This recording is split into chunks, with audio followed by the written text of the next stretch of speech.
Amazon allows sellers to recoup money on fraudulent returns and several other issues. It's a consumer-friendly platform, I think, and it's also opportunistic for bad actors to take play in some of that stuff, where a product is bought and then switched out with something else and returned. Hello and welcome to another episode of the Ecommerce Coffee Break podcast. Returns are one of the most ignored parts of e-commerce. For many brands, once a product comes back, it's out of sight, out of mind, and treated as a loss.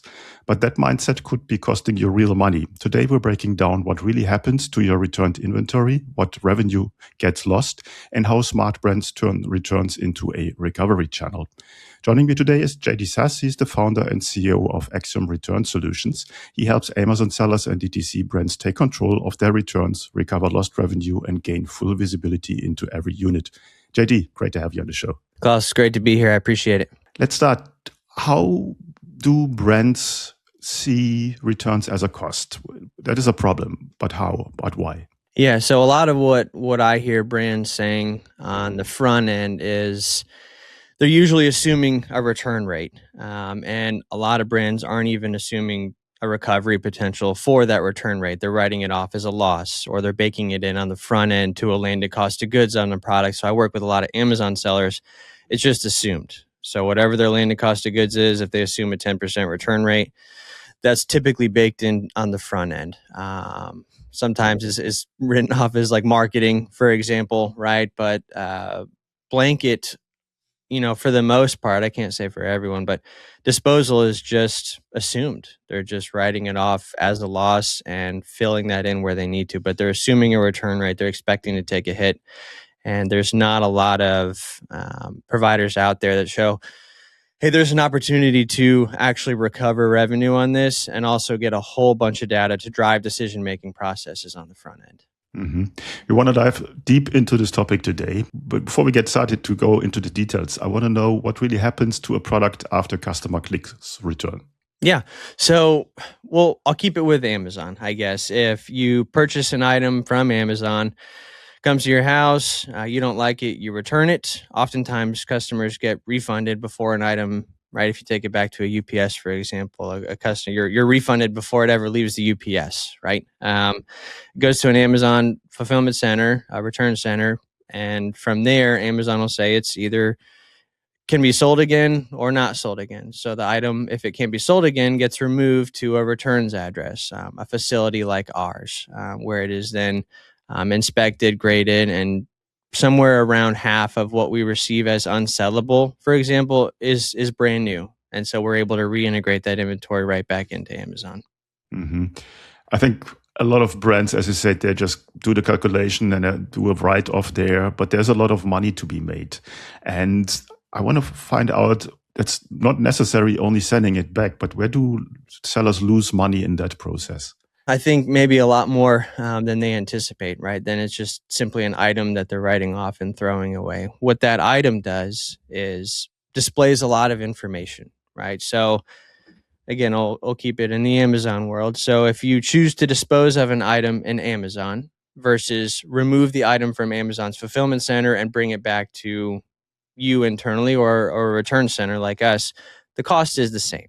Right. So there's some incentive for you to remove the item from Amazon. Now, Amazon also in their terms says when you choose disposal, they can dispose, recycle, or resell your inventory. You waive all rights. So then they keep the proceeds. Right. So why not even simply remove the item to offset those costs? The second thing is the item holds a lot of information about consumer feedback. Mm-hmm. You can choose as a consumer why you want to return the item. We find that's often not always accurate information. Why is that item being returned from a consumer standpoint? Are there areas for improvement on the front end, right? With production, manufacturing, packaging, is there information we can provide back to a listing to help reduce returns from happening, right? Because ultimately, a return happens before an item is ever purchased, right? So if there are errors on the fulfillment side of things, if mods can be made to packaging to improve the appearance or reduce, damage in transit of the item, typically over a period of time where you collect data on an X amount of SKUs, for example, those trends become readily apparent. And it's easy to also, then you've got like bad production runs, defects from brands, defective products that they don't know is happening unless they get that information so that they can make the adjustments on the front end where they need to. So that's oftentimes overlooked. It's just an item that's going in the trash, And from a brand control standpoint, like what we do, we offer manifested or serialized disposal. So a big part of brand control, creating or curating a positive consumer experience, is you don't want your inventory to end up somewhere it's not supposed to end up, in someone's hands who's going to sell it in a way that you don't want it to be sold. So we provide like a manifested disposal, right? We ensure inventory is disposed accordingly and appropriately. It's not resold.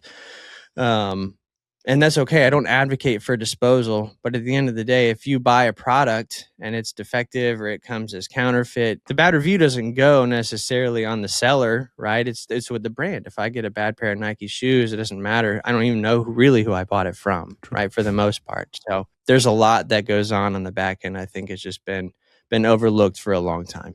Well, there's so much in it, what you just said, JD, and I think our listeners have to listen to this part more than once. So I want to pick a couple of things that you just mentioned. First of all is the marketing side of things. I'm a marketer. So, and I think that's something that sticks out for me, is that you get really valuable information if your marketing is completely off and people just buy something and get something that they did not expect. Product detail page, selling something that's not the product. So that's very valuable information.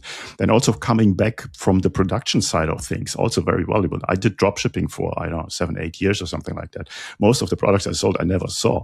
So, and as you said, if there is a product going out that you never see and is just not up to match what people expect, you have a high return rate. One thing you mentioned right in the beginning was fraudulent returns. Talk me through, what does that mean?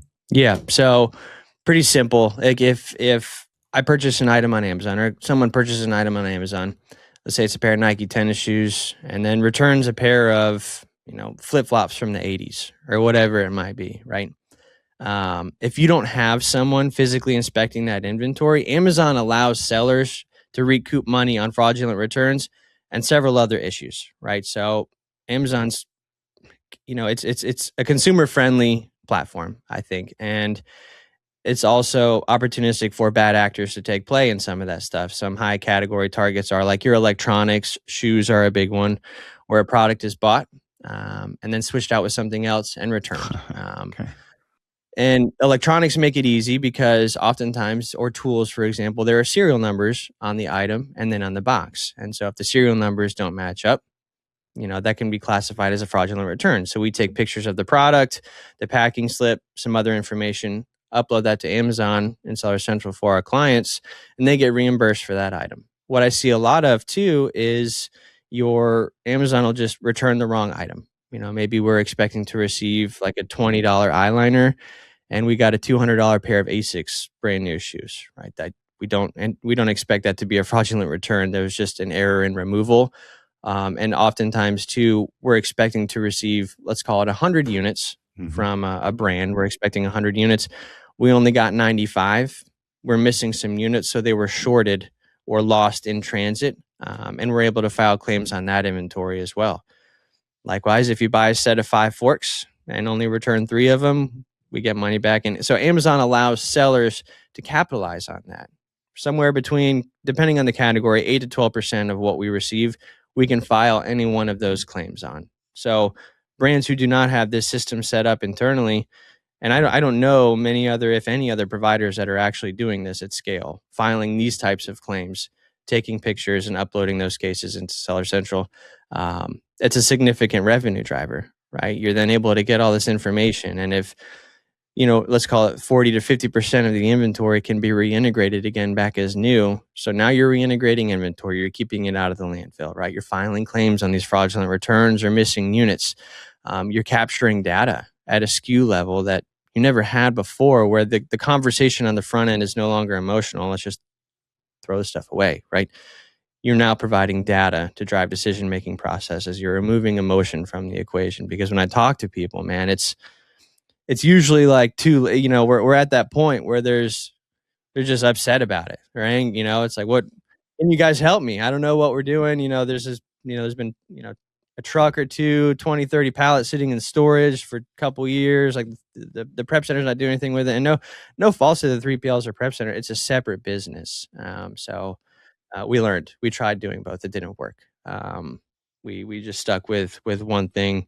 It's the inch wide, mile deep is the approach that we've taken, and it seems to work out. There is a need, and it's not blanket for us to help everyone, but odds are there's a lot of stuff that's being overlooked on this back end. Yeah. Yeah, and that shows also for our listeners, returns is much more complex than one might think on the first look. And from what you just mentioned with the fraudulent ones, not sure if it's a term, but I would say that's like reverse porch pirates or something like that. So it's basically coming on the back end. I just made this term up. I'm not sure if there's something out there. I like it. That's right. But it just shows that you need to have somebody who has really experience in dealing with returns. And I did it on my own. It was a pain in the neck. And when you're scaling, obviously it becomes a bigger problem. Now, when we go deeper in this, you said, or you mentioned, it's a revenue recovery channel. So there's a lot of things to do. How do you decide if a return is a restock item, a resell item, if it gets disposed or liquidated? How's the process there? Yeah, that's great. Usually I'll have you tell me, right? I can provide suggestions. Things that have worked for other partners that we work with categorically in the industry. Is this brand direct that we're working with? Is this an agency representing brands? Is this an accelerator type model? Is this a reseller or wholesaler? We'll determine essentially what happens with the inventory, right? But if it's new, we want to reintegrate it back to a primary sales channel always. That's where your highest, return is going to come from. And then what secondary options are available? So we utilize eBay. I still think is king of the secondhand marketplace. You've got Facebook, then traditional liquidation channels, palletizing. You've got your eBay, whatnots, TikToks, right? Where we work with some partners.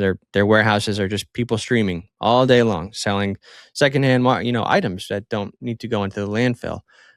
Is donation an option? Right, depending on how your company's structured, is that advantageous to you if you're not wanting to just dispose of it? And then sometimes disposal is the most responsible option, right? If items are expired, or with HBA, the beauty products, if they've been tampered with or used, they've been exposed to like a mucus membrane. You can't obviously, you can't resell that inventory. So that will depend a lot on the front end, and usually all that's determined based on the grade and the SKU of the item. So when we scan everything on inbound, we already know and are in agreement. We have a scope of work and SLA with the brand. So we know with that item and that grade exactly what we're doing with that, the inventory. And it helps really, really keep us lean on our end, right? Because there's just so much stuff coming in.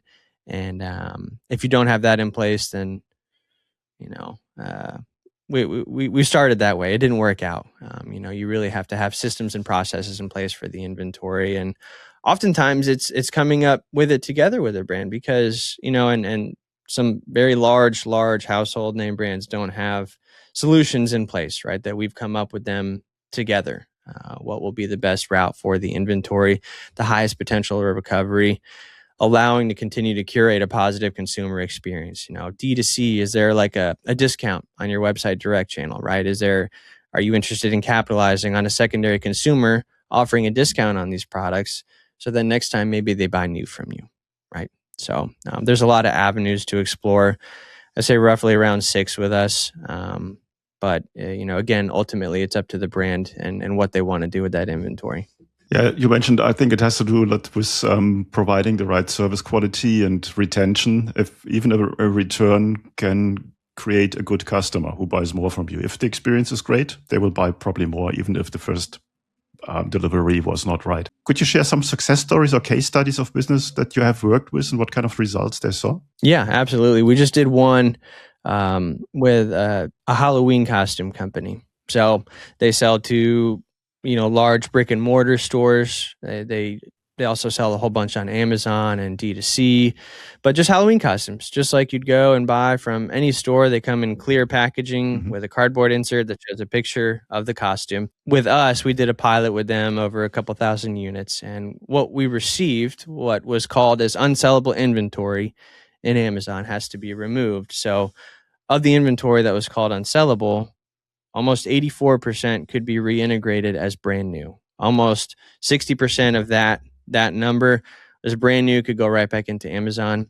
We were able to add new packaging to some of the units, new inserts to some of the units. Some units just needed both insert and packaging, but that's a significant number. That's exponentially higher, I think, than we see for the most part across the board.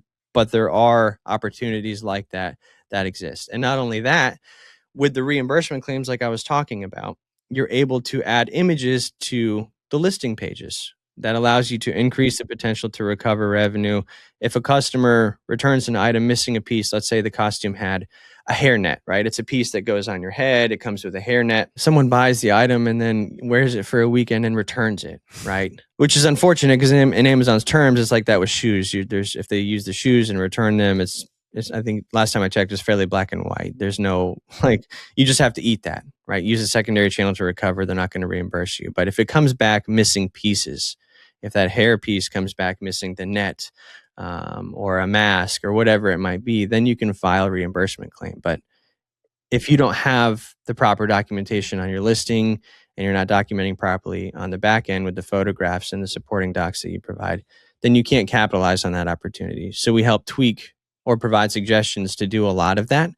And it's fairly significant, and some other things too, very simple, even for your audience listening. Like I use my drink here as an example. So if you buy an item, right? Let me put this in my camera here. The top of the box might have a tamper-proof seal, right? You got to pop the seal open to open the product. It needs to be on all sides, anywhere there's an opening on the product. Because if you have it on the top and not on the bottom, a customer could open the bottom of the box. They can take out the item, manipulate it, put it back in, put something else back in, and return it.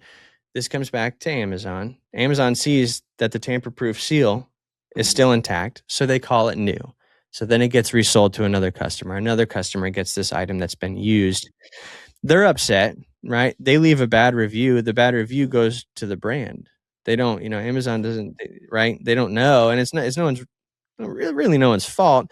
They just don't know. So I always say just simple too, little things like that. Just adding the seals across all sides. That way, specifically with Amazon, if it's popped open, it's coming back out. And really for any retailer like that, it's just easy little things that can be implemented on the front end to help mitigate some of that, or at least allow inventory to end up where it's supposed to go, new versus not new.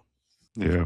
People become really creative when it comes to being fraudulent or doing fraudulent stuff. Anyway, walk me through the typical process when you start working with a client. What steps are involved to get up and running, and what are the next steps once you receiving returns? Yeah.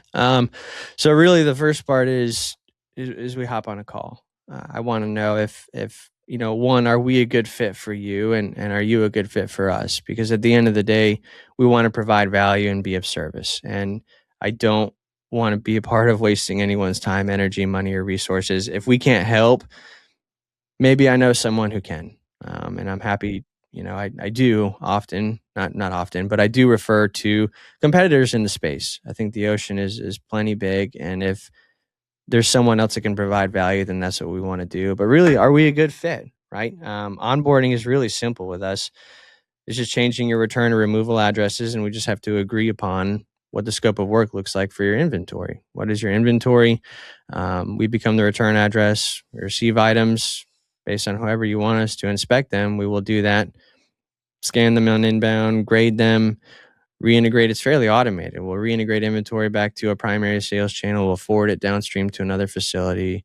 We'll utilize our secondary channels and pay out for sales that are made, whether that be eBay or traditional liquidation, right? We file those claims for our clients. They don't have to do any work there. All of this information becomes available in a custom portal. So we have our own tech. My business partner, Kevin, built everything. We don't farm anything out. He built everything that we have and oversees the development of our tech. So it's specific for returns. This is it, right? There wasn't anything that exists that we could use. So we just built our own. And that allows us to provide and to pull this data that I was referencing in a really, really granular fashion. Obviously, you have to have numbers there. You have to have volume to start to identify those trends. But you will see there are SKUs, the sellable, off this return A, we receive 100% is always sellable, and then this return 2% is always sellable. So there's something there with that item to take a look at. It's that simple. And then with the donation and disposal, everything is skewed or manifested, right? And if clients want to see photos of the inventory, we do a bunch of that too. As many slots, 8 to 12 slots for images in the software if they're wanting to see images of the items as well. We work with like your counterfeit, items or unauthorized resellers, assisting legal teams to weed some of that stuff out as well. But the onboarding is fairly simple, and if it's not simple, in my experience, it just doesn't work out that well. As we receive those returns, everything's available on the dashboard, and it's a hand-holding process early on. We're open-ended, so if it doesn't work out, they're not finding value in our service, or they're wanting to pivot as a business, that's great. Like I said, we should be providing value, and if we're not, it doesn't make sense to work together. But also, if they decide they want to pivot, or they got their data and decided, hey, we were doing the right thing anyways, we don't need you guys anymore. Cool, mission accomplished, right? Like that's our take on it. And there's just a large demand for something to be done on this end. And the longer that I'm in this space, the more conversations that I'm having, it's clear that there is a need for it, and that's not going away. That's continuing to expand. I definitely can see the value. It reminds me on my seller years where I had a 3PL warehouse that received the returns and then did send me a box from time to time, and it was up to me to make something out of it, which again, I repeat myself, was a pain in the neck. And I think a lot of our listeners can completely relate to this.